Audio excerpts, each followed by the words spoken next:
భారత సైన్యం తన రూపురేఖలను పూర్తిగా మార్చుకుంటోంది. భవిష్యత్తులో ఎదురయ్యే ఎలాంటి సవాళ్లనైనా సమర్థంగా ఎదుర్కొనేందుకు సరికొత్త అస్త్రశస్త్రాలతో సిద్ధమవుతుంది. ఇందులో భాగంగా భారత సైన్యం అతిపెద్ద మార్పుకు శ్రీకారం చుట్టింది.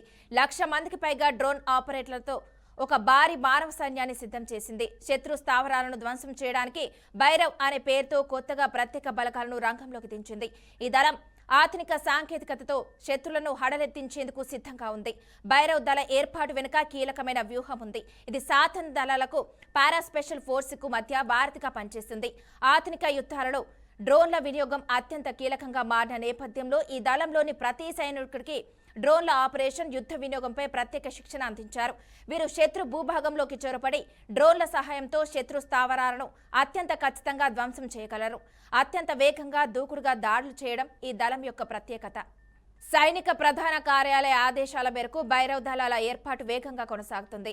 ఇప్పటికే భారత సైన్యం సుమారు 15 బెటాలియన్లను సిద్ధం చేసింది. వీటిని పాకిస్తాన్, చైనా సరిహద్దులోని కీలక ప్రాంతాల్లో మోహరించారు. భవిష్యత్తులో ఈ సంఖ్యను 25 బెటాలియన్లకు పెంచాలని సైన్యం లక్ష్యంగా పెట్టుకుంది. ప్రపంచవ్యాప్తంగా జరుగుతున్న యుద్ధాల అనుభవాలను దృష్టిలో ఉంచుకొని అధికారులు ఈ నిర్ణయం తీసుకున్నట్లు సమాచారం. ఇక ప్రస్తుతం రాజస్థాన్ ఎడారి ప్రాంతంలో ఈ దళం కఠిన శిక్షణ పొందుతుంది. ఇక్కడ సన్స్ ఆఫ్ ది సాయిల్ సూత్రాన్ని అమలు చేస్తున్నారు. రాజస్థాన్ ఏడారి ప్రాంతం, అక్కడ వాతావరణం, భాష, భౌగోళిక పరిస్థితులపై పూర్తి అవగాహన ఉన్న స్థానిక యువకులను ఈ బెటాలియన్లో ఎక్కువగా చేర్చుకున్నారు.